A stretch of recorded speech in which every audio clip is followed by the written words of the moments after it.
One never feels a legend. You know, you feel tired and bored with yourself rather than a legend. So I'm delighted some other people find me a legend. Nicosia is full of secrets, isn't it? It has a secret history in a way. So each house you look at, which is, often falling down and empty, even though it's the most beautiful house you've ever seen.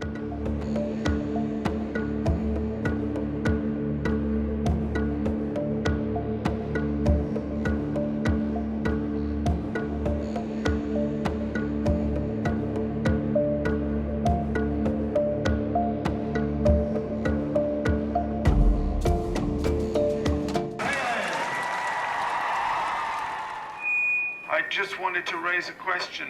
What do you think of Sarah Palin as president? Hello? Anybody hear me? Hello. Do come in. I'm Nick Broomfield, and I came here. Normally I go to places because I'm working and doing a film, but on this occasion I was coming here because my little 10-year-old son, Charlie, is going to school here because his mother is from Cyprus. And we thought it would be a good idea for him to know something about this wonderful island. My parents came here before the war, and I think they stayed in Carino and they loved it. So it's been very interesting kind of knowing absolutely nobody in Nicosia, which is where we're living, and just walking around the city, discovering the city, meeting people by chance. And what's wonderful about Nicosia is the old town. Every corner you go around, there's an unexpected treasure. There's some strange shop or some completely unexpected thing. Even sometimes, you walk in a street and it looks very run down and half the houses are coming down. Then there's an amazing shop with the latest furniture or fashions in it. So it's just an incredible place. I'm just enjoying being here.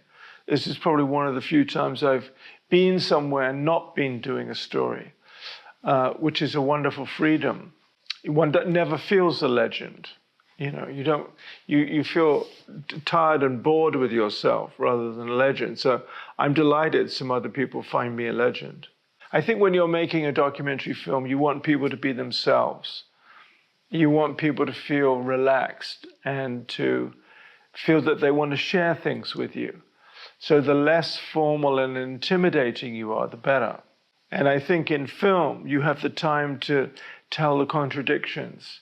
You can show all the gray areas. Print journalism is much more black and white. It's one thing or another. You don't have time to deal with, actually the guy was a fascist, but he was also really nice to his animals and a kind person and a loving husband. People don't have time for that. They just want to know what to think about a particular thing. But film is a wonderful, luxurious, particularly documentaries which are over 90 minutes. You can tell very complicated stories, and often person's contradictions are the most interesting thing.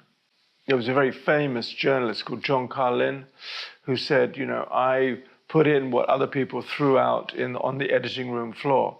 And I think what he was talking about was, I was very interested in the process of making the film.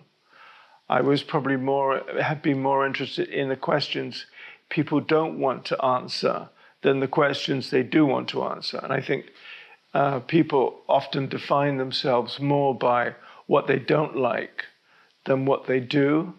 So it's almost what they don't want to show you is more revealing than what they do want to show you. So I tried very hard in my films to put that kind of stuff in. There are certain things you remember from particular films that were seminal moments, I guess, that will always stay with you. And one I remember was with Eileen Warnos, where she thought the camera wasn't running. And she said, I killed in self-defense, because by the end of her life, she really wanted to die. So she pled guilty to all the murders.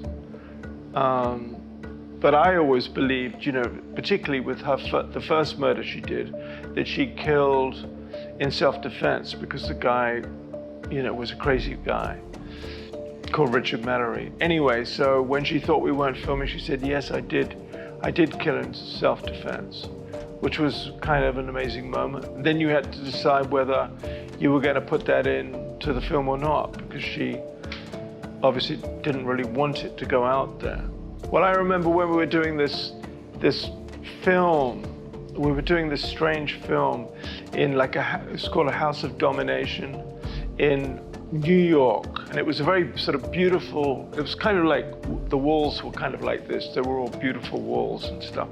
And you know, guys would go in there with a particular fetish. It was like a lot of the Jewish people, there were a lot of Jewish people there, Wall Street bankers and stuff. And they would go in with this fetish to be abused by a woman in Nazi uniform for, you know, being Jewish. So it was a very strange thing anyway. And I remember we were filming one of these things, and the guy just had a complete, you know, he just went completely, he regressed into, I mean, he just went mad and freaked out and was throwing stuff around the room, and you know, we had to sort of really try and calm him down and, you know, get him some medication. Current projects. I'm just finishing this film about the Rolling Stones and Brian Jones, who was the original founder of the Stones. And so that will come out on the BBC probably in March, I think. So I'm finishing that off. It's such a beautiful place to cycle. So this is one of my favorite things to do here, especially in the old town. There's hardly any cars, and there's the most beautiful buildings. There we are, Archbishop Palace. You know, as I said, I'm really enjoying being in Nicosia, not really knowing anybody, and wandering around these wonderful streets, having much, much better weather than in England, and being with wonderfully friendly Cypriot people. So I'm very happy at the moment not working. Nicosia is full of secrets, isn't it? It has a secret history in a way. So each house you look at, which is, you know, often falling down and empty, even though it's the most beautiful house you've ever seen, has a history. And there must be a family that at one point loved this house and lived in it, and that for one reason or other left the house and are probably living in a different part of the world, and now the house is falling down. It's kind of the story of so much of old Nicosia, isn't it?